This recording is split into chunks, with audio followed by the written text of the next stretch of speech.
itself, and hang on, what I should do, I'll just go back one.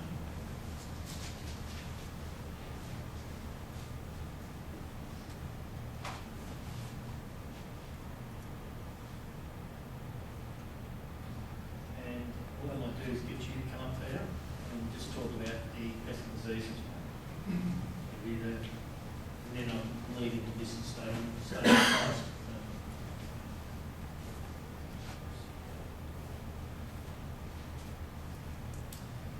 Peter's really experienced with this. I gave him charge to do this, and he's done it 10 times better than what I would. So he's got plenty to offer. Let's go for it, mate.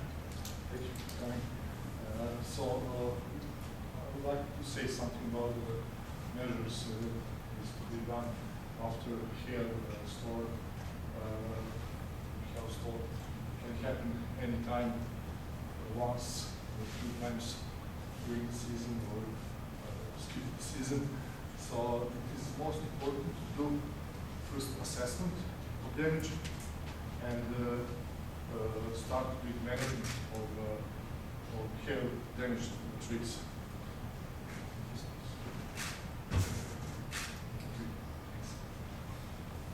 So hail can make different kind of damages on trees. Trees can be completely stripped of leaves and fruit. Leaves can be bruised. Peter, could you speak up a little bit, please? I'm having a bit of difficulty here. Yes, sorry. So probably you have seen different kind of symptoms on plants, on trees caused by hail, on symptoms on leaves, on branches, on fruit, flowers, and every time different measures needs to be taken depending on the severity of those damages. Sometimes trees with broken limbs need to be retraining.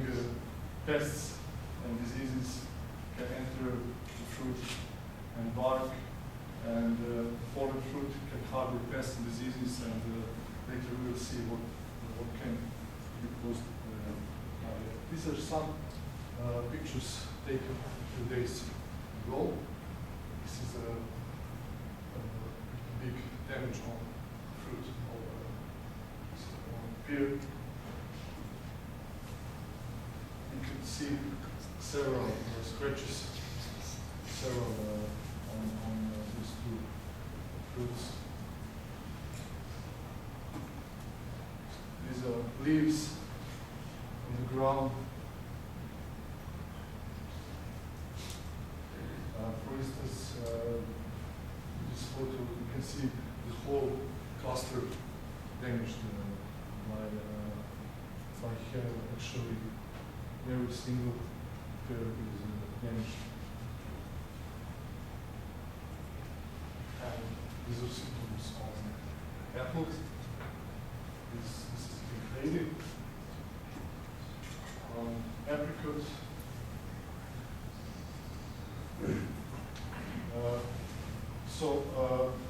What is most important?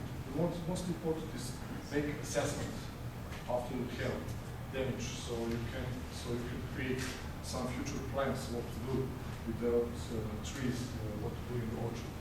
And this is one method for assessment of hail damage.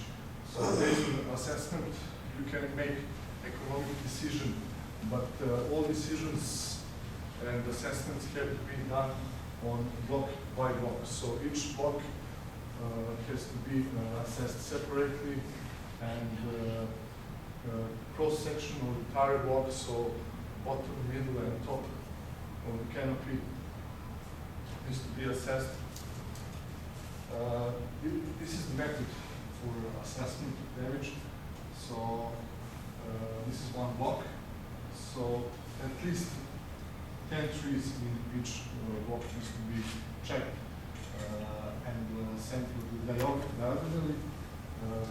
5 trees for each axis, and 2 limbs for each tree. One on east, another on the west side of the tree. And this is a formula for calculation of damage. So number of damaged apples appears multiplied by 100 divided with the total number of apples, and that's percentage of damage of trees or fruit. And what's important to do follow-up, to do reassessment after 3 or 4 weeks by using the same method. This reassessment is very important because some diseases can develop after the hail, and it can be much worse than we expected. This is according to Department of Economic Development, Jobs, Transport and Resources, some protocol in regards to monitoring of hail damage of trees. So hail wounds need to be disinfected with fungicides because they are open for infection by fungi, and especially with bacteria like Xanthomonas campestris, or in Europe with bacteria like Yersinia and Loria, very bad disease. And severely damaged stems and branches should be pruned, remove fruit from the ground, because other pests and diseases will develop, like Western fruit fly in those fruit. Sometimes replacement of young trees with new ones has to be done. Fertilization and irrigation needs to be optimized, balanced in this stress condition. Regular inspections for pests and diseases. Large wounds should be covered with water-based paint. Summer pruning to retain young trees and optimize new growth needs to be done. And fruit cleaning cosmetically to remove those damaged fruit. After hail, this condition, we have perfect conditions for infection, for disease development. This is one triangle. How does infection occur? We need to have pathogen like fungi or spores of fungi, which we have at the moment, susceptible host, and favorable environment, which leads to infection and development of diseases. Two most important diseases at this moment are apple scab and brown rot. So fungicide application needs to be done immediately after hail damage. These are some photos of all known diseases: apple scab, pear scab, symptoms on fruit, on leaves. And the second very important at this moment disease is brown rot. This is the photo on pear, apple, plum, and cherries, caused by Monilla before. So it is important to do fungicide treatment. That fungicide treatment should consist of two types of fungicides: preventive and curative fungicide. Preventive means it prevents infection simply, but curative, they cure thereafter the infection. So, but besides that, there are some other properties. Preventive fungicides, they have broad spectrum of activity, and they are multi-site. They very resistant on they are very important for resistance management and so on. So it is important to, after treatment, to do inspection on efficacy of treatment. So if you see symptoms on those trees, you will need to repeat one or sometimes two treatments in a very short interval to do so-called eradication of disease. Besides that, it is important to do sanitation as well, not to leave those kind of funds on tree. On this tree, we can find 5 pairs totally. The economics quickly new source for infection. So there are some examples of preventive fungicides that can be used. We cannot recommend a trade name. You need to consult your agronomist, or you can call me, discuss with me. So these are some examples as per integrated pest management primary industries in New South Wales. So they have put list of some preventive fungicides, Mancozeb, Metyran, Zarian, Captan, and some of them have multi-site effect. So they attack pathogen on different ways, different parts of metabolism, not only one. And they don't develop resistance. And besides that, they have other good properties. Some of them are breathing inhibitor. They don't belong to that group, but that's their classification. I will not change anything. So, as I said, we need to combine one preventive and one curative fungicides. So, curative fungicides, they are to cure infection. This is the list of some active ingredients or some products, fungicides for apple scab control with the kickback period. Some of them have very short kickback period, 1.5 days up to 5-6 days. So it is very important to take into consideration when you mix preventive and curative fungicides. So then you need to have a look at the history. Was the orchard sprayed before the hail? What kind of fungicide has been used for that spraying, and properties of those fungicides? Besides fungicidal effect, they can have some other properties. For instance, some of them have zinc. This is Zyram. In 1 kilo of Zyram, you have 130 grams zinc. So if you apply 2 kilos, it helps growth, and it helps the healing, wound healing. Zinc is very important in this moment compared to some diluted carbonates. We have manganese inside. Manganese stops growth.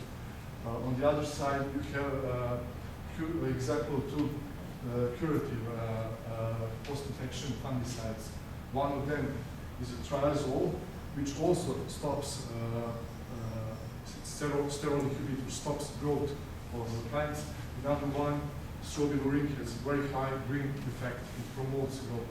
So depending how you mix different kinds of fungicides, some promote, some stop the growth, you can actually regulate growth of the plants, and by wrong application you can have some problems.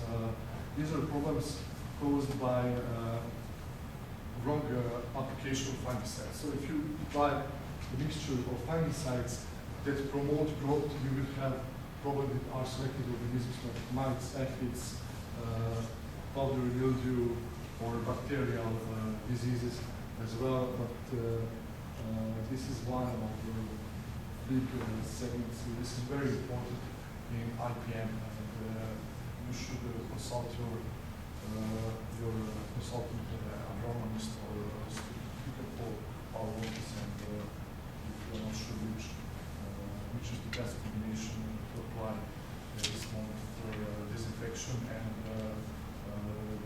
stopping infection and diseases on your trees. Good, thank you. Okay, thanks, Peter. Just before you go, all right. This is something that I've never really put a lot of thought into. I understood it, but I never really put a lot of thought into it. And Peter sort of alluded it to me today, and it's a really important point. So just to reiterate what it's saying, the top chemical is Xyron. So it's just a zinc base. So if you're putting that on all the time, that will also stimulate growth. Okay. This formula here is manganese. There's manganese that's in here. Manganese is an inhibitor for growth. So a lot of manganese will slow down growth. So you've got a curative up here, up top. That's triazoles. Okay, something like tilt, things like that. Okay, so that there is a growth inhibitor. And down here, strobilurin is a growth enhancer. So why it's important to think about it is these are the effects, and these are Peter's own photos from what he's experienced overseas doing this sort of work, and they're red hot on it. So for us, we've had quite a number of damaged fruit on the tree, and the crop blade's going to be down. So what do you want to be doing? Do you want to be firing those trees up, or do you want to do everything you possibly can to slow the growth down so as you make sure that the tree stays in balance? So this is just another thing that you can consider. For instance, thanks, Tony. If you apply correct combination of fungicides, which do not push plant to grow, develop so high vigor, you don't need to use miticides. You will not have problem with mites. Besides that, some of those fungicides have one side effect on some insects or mites, like spotted or red mite. And I was trying to find one picture, but I couldn't find my computer, my favorite picture. It's a photo of apples from East Europe on one trial. People applied many times application of 1 liter carbamate with triazole fungicide, and those apples were so small, like kiwi, and they actually had skin brown and so thick like kiwi, and we call those apples kiwi apples. So they cause so strong retardation. That's also one of the effects. It's very important in IPM which pesticides to use, regulate road to not affect beneficial insects, predators, and thank you, Peter. Really good. Okay, we'll just push on. I just went back to the opening slide because I just remembered something that I haven't got in the rest of the slides. So I apologise for that. When you talk about the priorities for the grower to consider, we've had a bit of an overview about the storm event, pest and diseases, with all the things that we think about. Sometimes when you get to a crop where you just think, geez, to hell with this, I'm not going to do anything to it. It's probably one of the last things that we want to try and see happening from an aerial point of view. There's two things can happen. We've had this strip come right through the sort of the centre growing region of the Golden Valley. And if we have too many guys that just, and I'm not laying blame or anything here, it's just a fact of life, is sometimes you just walk away from it, you abandon it for whatever reason. This can become a real problem, and this can become even worse. So it's something to consider. If you're struggling to make ends meet or something that you just can't keep your practices up, speak up. Someone will help you. We're here to help each other with all this. It's not about putting each other down, it's about doing what's best for the area. And when you've got doing what's best for the area, grower by grower, we all win. All right, so it's something I just wanted to highlight. I'll move now into talking about the fruit itself, the market tolerance, and what you should be looking at. And I'll also have Tom come up and talk a little bit about the financial considerations and support that you should be looking at as a business, and move into the post-harvest stuff with what we do moving forward. So why worry about the remaining fruit? Okay, that's something that I've pitched off APEL. I'm sure they'll be happy about it. Over 80% of the pears are in the Golden Valley, just in this area here. So, whereas it's a significant thing that we need to consider when it comes to domestic supply. Okay, there's going to be a percentage of fruit already knocked off your trees, so there's less to work with. If you thin to the current specs, you may end up taking off more than what's left, and you'll have too few to grow. These are things that they're basic things, but sometimes you forget about them because of the emotion of the situation. Taking too much crop will cause the remaining fruit to even grow too large. So you end up growing a fruit, you think, okay, mid-season looks great. By the time you go to harvest it, when it's mature, it's out of spec and no one wants it. It's worthless. So you need to adjust the inputs to suit, or start thinking about how you're going to moderate the crop. So the more you can leave on the tree, the better. It's all about the pack out. I've worked in packing sheds for a long time with growers. I understand what pack out means. Now, directing the canning and juice can be an option, provided the returns stay viable. If the returns are for concentrate juice and it gets flooded, you can see the days where it's back to $40 and $50 a tonne. Not even worth picking. So what's the market tolerances of affected fruit? You need to find out what your packer, cannery, whoever it is that you can find a home for your fruit will tolerate. You find out a bit of a ballpark figure of what is likely to come back to you. Now, no one's going to give you an absolute definite contract and say, yep, that's what I'm paying you. I know what it's like.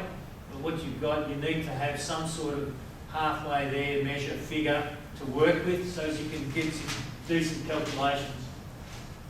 So just some examples. Here's a row of Josephine pears from last year that suffered a fair bit of damage, and just went through the orchard, and they just picked from really bad to the best. Most of the orchard was like this.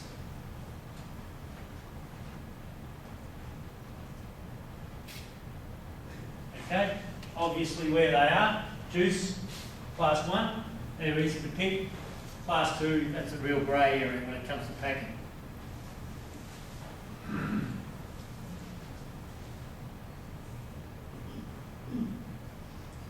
$120 a tonne, 12 cents a kilo, 10 cents a kilo. Class 1, if it's $2 a kilo, don't quote me. Like I said to you before, don't shoot me down in flames. I'm only trying to explain the situation. I know how dangerous it can be putting figures up there, but to me it's the only way to do this. $2 a kilo, class 2, cut it in half for the same size fruit. The biggest part here is what will the market tolerate? Will they tolerate the first 4?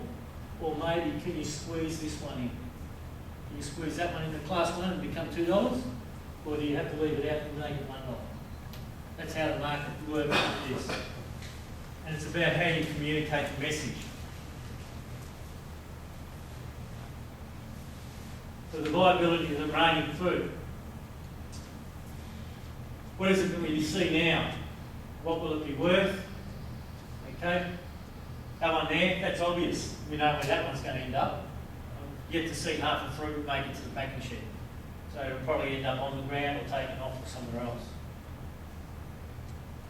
This one here, it's probably hard to see with the presentation, but it's just a really fine mark. That's not so obvious. Is it still first grade or will it be second grade? Will it stay that way till harvest? And could it go into the bottom end of first grade? These are things you've got to work out and plan and communicate. You can't just wait and hope it's going to do the right thing by you, or the industry's going to do the right thing by you. You need to plan for all this. So the field assessments from now till harvest need to be based on gathering the percentage of fruit that's going to fall into the class 1, class 2. You need to do a bit of a rating. You calculate the numbers of fruit that are still left on the tree, and you do a mock pack out. So you go, before you invest in thinning, spraying, yeah, we're going to carry this to harvest, I'm going to pick it. Before you even think about that, start doing something like this, because it'll determine which way you're going to go with how you're going to treat the fruit. So you find out how much remaining will be first grade, second grade, canning's an option. You know, talk to those guys because you never know what opportunities they've got. They might highlight something that, gee, there's a market for that. We didn't think there'd be so much fruit out there, we might be able to use it. These are the sort of things that you need to explore as a group, and obviously juice grade. So if it's viable, then you decide if and when the time is for the thinning process. You only want to do it once if you're going to do it, but you need to know when. Because once you take it off, that's it. It's gone. You know, it's like everything. If there's an opportunity for some badly blemished fruit that arises, you know, in a month or 2 months' time, when it's closer to getting towards harvest, and there's a market for it, if you've already taken it off in the next couple of weeks, too late, you can't consider it. So, probably what I'm going to put up here might be not quite right, but let me know. So the decision on the fruit value by the pack out. So what I've got here, I'll just explain this small table that I've put together. So it's a potential pack out and the crop estimate of return. So I've just said, don't worry about the blemish or anything like that at the moment. There's 30 tonnes per hectare left on your trees, with whatever. I've just calculated that your 400 kilo bins, I know it's a little bit more than that, but let's keep the maths simple, tonnes per hectare. So we've got grade class 1, class 2 and juice. So we're using the prices that I've put up there before. So what does that give me in volumes in bins per hectare at 30 tonnes?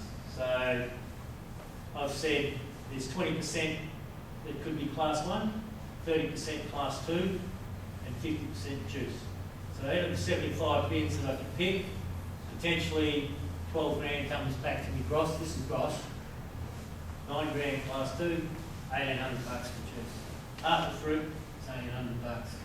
That sucks the life out of you. And you've got almost $23,000 gross per hectare.